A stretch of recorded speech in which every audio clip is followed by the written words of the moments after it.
guys, welcome back to another video. This is the TOR Dry Branch 40 GP. My name is Ryder Sigety. I'm a 4-time national GNCC champion and a part of the factory support off-road and pro Yamaha off-road team. My friend Evan Moore wanted to be in the video. I'm sure this is not how he wanted to make his first appearance. Here he is on the Stark Varg. A little collision. I don't know if that's his fault, our fault, neither of our faults. Here it is in slow-mo.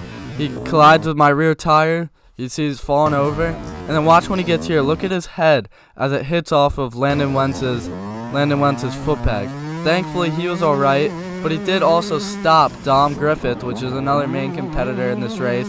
So I was able to get away pretty lucky there, coming out with the whole shot with Landon Wentz behind me. Landon Wentz is really fast on his 125, which he has not raced in a while. And this is a really dusty race, so the whole shot is going to be crucial for me.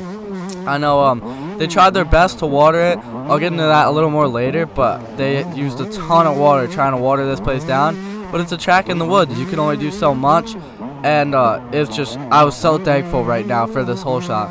But in a minute, you're going to see I'm getting to some dust in front of me. I'm going to pause it, and it is so dusty just from the lines in front of me. And right here, if you look, see how dusty it is?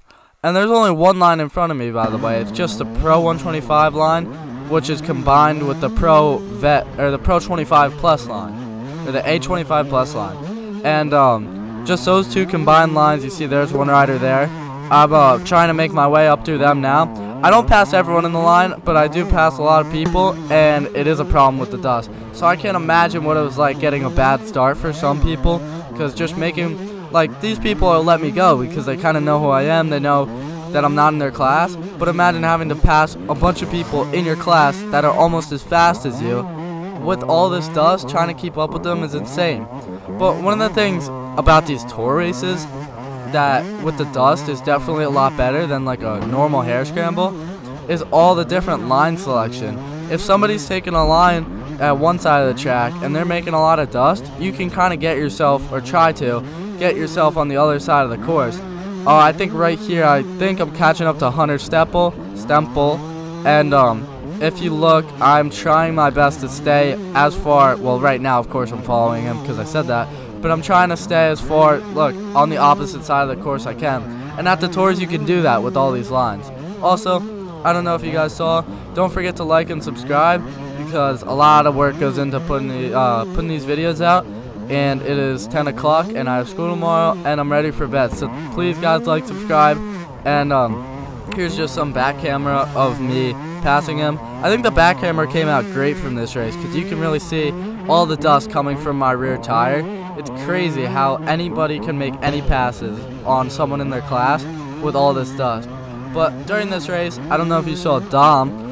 I mentioned at the beginning of the video how bad his start was because he got held up when Evan fell. Look at the dust again right here. But Dom got held up when Evan fell, and then when he tried to go again, he had to make his way through the entire pack and ended up getting second still. But second moto, it didn't work out as well for him. But we'll get to that when we get to that. So make sure you guys stick around. And just coming up, we're going to have the extreme section as well. So TOR is one of the biggest GP series in the East. And they've had races at this location before. And last year, it was muddy here almost. Like the pits were muddy, and it's just the complete opposite this year.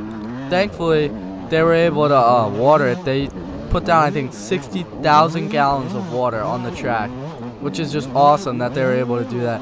This endurocross section would have been a dust ball. But it was perfect dirt. And that's kind of how it was last year. If you guys haven't checked out that video, make sure you do because it's awesome. But look, this is just a section that they couldn't water, and it's so nasty. But other than that, I mean, it was a really fun race, except I was coughing a lot after for sure. Also, coming up right here, I'm going to pass my friend Tucker Badges, and he's in a hot dog costume because this is the closest tour race to Halloween. So I guess that's pretty cool. And just some back cam. Look at how dusty it is. Well, you're going to see in a minute, it gets even worse, I think. Yeah, like, just these corners. Some of them were real silty corners. I was trying to stay out of them, but it was hard. And then you're going to see in a minute the rider in front of me. We come into a corner together, and he just couldn't even see the corner. He just blows right past it, over a stump, almost flips over the handlebars. but you'll see in a minute after we go through a couple more dusty straightaways. Also guys, don't forget to comment, it helps out the channel a lot, as well as liking and subscribe like I said earlier. But yeah, coming into this turn, I go on the outside and I check up because I know there's a corner, and obviously he did not know there was a corner, so I was able to make a pass there. But it was hard even passing some like lappers when it was so dusty I couldn't even catch them. I don't know how riders would stay, mostly in the 105 race.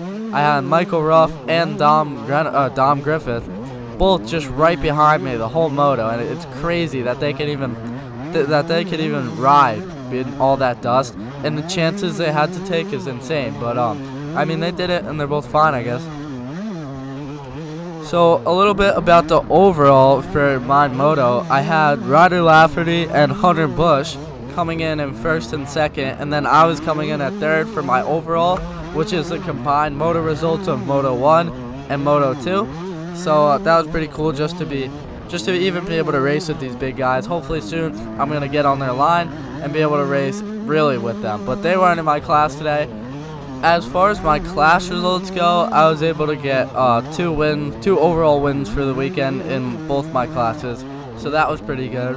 But also, I know I didn't talk to him yet. Talk about him yet. I've been really busy talking about a lot, but Dad, say hello. Also, Vince Caramana right there on the right lost his rear brakes. I don't know what happened there. They didn't overheat, but I'm not sure. Right here, I go to take an inside line and I fall. Look at that dust cloud. It's like a movie. I fell and I just couldn't even figure out what was happening. There was so much dust. But sorry, I'll try to stop talking. Dad. Hi everyone, Ryder's dad here. I've been trying to encourage Ryder to show some more videos of the pits and like some of the things going on behind the scenes. Haven't quite convinced him to do that yet, but I did take two videos that I thought were pretty cool. Can you cue them up, Ryder?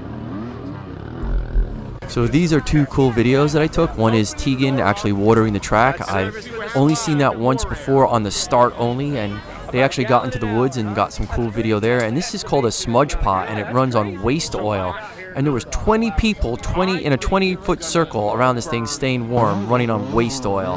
And if you pause it and look at the like nice ornamental design on that, I thought it was really cool. And if anyone's interested in those, Cole Lang said his buddy sells them for like $500. I don't know what they normally sell for, but I thought that was really nice. All right, so that's the end of race 1. Race 2 has a really interesting vibe with this Stark Varg here. You want to talk about that, Ryder? Yeah, so unlike the first race, Evan Moyer got a very good start. Comes out, we're neck and neck here. You can barely even see him, but if you look, here you'll be able to see his right front, the front tire on the right a couple times. You see him right there, Evan Moyer on the right. And just look out for his front tire. And then when I go to the back camera, look out for his roost or his rear tire on the left side of the screen. But, I mean, we're just going back and forth. And we go back and forth for a while, too, until I am able to get around him and make a little bit of it, like kind of drop him. But you're going to see when I go to the back camera, we go back and forth. And you'll see what I'm talking about with all the different line choices. See his roost on the left and his tire. All the different line choices. I mean, he's riding right next to me, and we're not in either of each other's dust for the most part because of just how we can be in a different line. I don't know. I thought it was really cool. Fun battle with this kid, though. Actually, I didn't even know I was battling with him because the Stark Varg is so quiet. I don't know if you guys don't know, it's electric. And I had no clue he was right behind me until I turned around. I was like, oh, he's like right behind me. And then I had to put the hammer down. Yeah, I raced the Stark Varg once, and he fell, and I got away from him. And next thing I know, we are locking handlebars because he was trying to pass me back. I had no idea he was even there. So that is one thing that I think off-road racing is going to have to address with these electric bikes. You just don't know they're coming. So, but other than that, I think they're kind of cool. Also, there's my friend Carter Sinovinsky on a Yamaha, just like myself. Another YZ125. That was a close call right there. I don't know if you guys just saw. Came into the trees, and that guy was also coming to the trees. Did not mean to get anywhere near that close to him. I don't really know how that happened, but that was definitely stupid. I'm going to show a little bit of me just riding now. Hopefully it's a little less dusty than the theme of the video. But let me know if you guys have any suggestions or anything you think I should add to the video. Let me know in the comments, or just how you think the video is. Just make sure to comment, like, subscribe, please guys, and come out to try to one of these tours if you haven't yet. They're awesome. All the different lines. It's like a J-Day, but in my opinion, better and safer, and I just love them. Are they gonna have a banquet? That's a good question. They haven't talked about it yet, but considering last year they only had 3 races as like an intro to the series, and they sent out boxes of like goodies, I'm pretty sure they're gonna do something. But I'd be curious to know what that's gonna be about. Yeah, I don't know. Should be interesting. But anyway, guys, thanks for watching the video. Hope you guys liked it, and I'll see you in the next one. Bye.